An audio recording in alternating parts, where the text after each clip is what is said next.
ഈ കൂട്ടത്തിൽ ആരെങ്കിലും ഒരാൾക്കറിയോ ആരാ മാനേജ്മെന്റ് എന്നുള്ളത്? നമ്മുടെ മാനേജ്മെന്റ് ആരാന്നറിയോ? ഇല്ല. ഇത്രയും വർഷം ഇപ്പം ഞാനിവിടെ 5 വർഷമായി പഠിച്ചത്, എനിക്കറിയത്തില്ല ആരാ മാനേജ്മെന്റ് എന്ന്.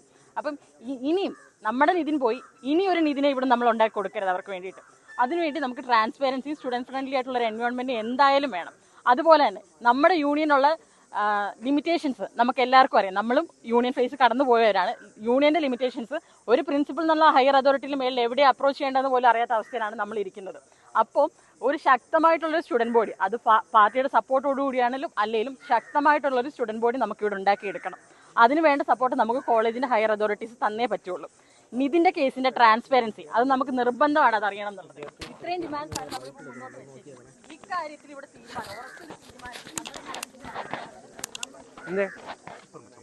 താൽക്കാലികമായിട്ട് നമ്മൾ കുറച്ച് ശാന്തമായ പ്രൊട്ടസ്റ്റ് ആണ് ആഗ്രഹിക്കുന്നത്. കാരണം യൂണിവേഴ്സിറ്റി എക്സാംസ് നമ്മുടെ ഡിപ്പാർട്ട്മെന്റിൽ നടന്നുകൊണ്ടിരിക്കുകയാണ്, മേളിലത്തെ എക്സാം ഹാളിൽ നടന്നുകൊണ്ടിരിക്കുകയാണ്.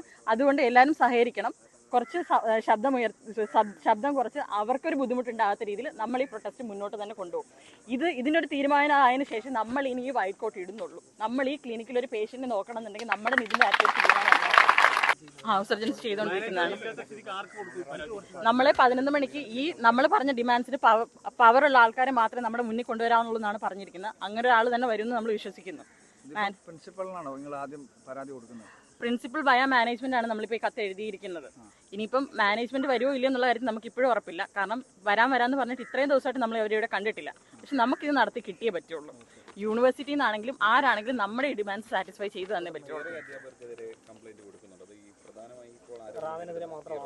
പ്രധാനമായും റാംസാനെ ടെർമിനേറ്റ് ചെയ്യണം എന്നുള്ളതാണ്, ഡിസ്മിസ് ചെയ്യണം എന്നുള്ളതാണ് നമ്മുടെ കൺസേൺ. കൂട്ടത്തിൽ 2 സ്റ്റാഫിനെതിരെ അലിഗേഷൻസ് വന്നിട്ടുണ്ട്. അവരുടെ കാര്യം കൺസിഡർ ചെയ്യുന്നവരെ നമ്മൾ ലെറ്ററിൽ എഴുതിയിട്ടുണ്ട്. കൺഫ്യൂഷൻ ഈ ഫാമിലിയുടെ ഭാഗത്ത് സംഗീത മാഡത്തിന് കംപ്ലൈന്റ് ഉണ്ടായിരുന്നു. അതാണോ നിങ്ങൾ ഈ 2 അധ്യാപകരുടെ കൂട്ടത്തിൽ പറയുന്നത്? അല്ല, സംഗീത മാമിനെ അല്ല. സംഗീത മാമിനെ അല്ലാണ്ട് മറ്റധ്യാപകര്, വേറെ ഡിപ്പാർട്ട്മെന്റിലെ 2 അധ്യാപകരെ പറ്റിയിട്ടാണ്. ആരൊക്കെയാണെന്നല്ല ഇല്ല, വെളിപ്പെടുത്താൻ നമ്മളിപ്പോൾ ആഗ്രഹിക്കുന്നില്ല. പോയവരെ പോലും അദ്ദേഹത്തിനെതിരെ പരാതികൾ പറയുന്നുണ്ട്. വലിയ രീതിയിൽ ടോർച്ചർ ചെയ്യുന്നുണ്ട്. ടോക്സിക് ആയിട്ടുള്ള ബിഹേവിയറാണ് അദ്ദേഹത്തിന്റെ ഭാഗത്തുള്ളത്. അങ്ങനെ ഒരു ആരോപണം നിങ്ങൾക്ക് ഉണ്ടോ? നിങ്ങൾക്ക് അനുഭവം ഉണ്ടോ? പൊതുവായിട്ടുള്ളൊരു അഭിപ്രായം ഉണ്ട്. നമ്മളിപ്പം ഇന്നലെ കഴിഞ്ഞ ദിവസം ഈ 2 സ്റ്റാഫിനെതിരെ ആരോപണങ്ങൾ എന്ന് പറഞ്ഞത് നമ്മൾ കളക്ട് ചെയ്ത മെയിലിന്റെ അടിസ്ഥാനത്തിലാണ്.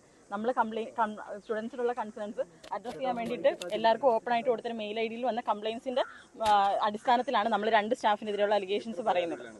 150-ലേറെ പരാതികൾ വന്നിട്ടുണ്ടായിരുന്നു. കൂടുതലും 3 പേരിൽ ഈ ആണ് ഏറ്റവും കൂടുതൽ പരാതികൾ വന്നിട്ടുണ്ടായിരുന്നു. പവർ മിസ്യൂസ് ആണ് അവരുടെ, അല്ലാണ്ട് ബോഡി ഷെയ്മിങ്ങോ കാസ്റ്റസോ ഒന്നും അല്ല അവിടെ വന്നിരിക്കുന്നത്. പവർ മിസ്യൂസ് ആണ്. ഇപ്പൊ അറ്റൻഡൻസ് ബോഡി ഷെയ്മിങ്ങിനെ പറ്റിയിട്ടും കളർ ഡിസ്ക്രിമിനേഷനെ പറ്റിയിട്ടും കാസ്റ്റ് ഡിസ്ക്രിമിനേഷനെ പറ്റിയിട്ടുമാണ് റാംസാനെതിരെ കൂടുതലായിട്ട് വന്നിട്ടുള്ള പരാതികൾ. അറ്റൻഡൻസ് കുറയ്ക്കുക, മാർക്ക് അവർക്കുണ്ടായിരുന്ന പവർ അവിടെ അവർ മിസ്യൂസ് ചെയ്തിട്ടുണ്ട് എന്നുള്ള രീതിയിലുള്ള കംപ്ലയിൻസ് ആണ് നമുക്ക് ഇതുവരെ വന്നിട്ടുള്ളത്. അതെ, നമ്മൾ ക്ലിനിക്ക് ബോയ്ക്കോട്ട് ചെയ്തിരിക്കുകയാണ്. നമ്മൾ ഈ പറഞ്ഞ കാര്യങ്ങൾക്ക് ഒരു തീരുമാനമാകാതെ നമ്മൾ ഇനി ക്ലിനിക്കിൽ കയറില്ല.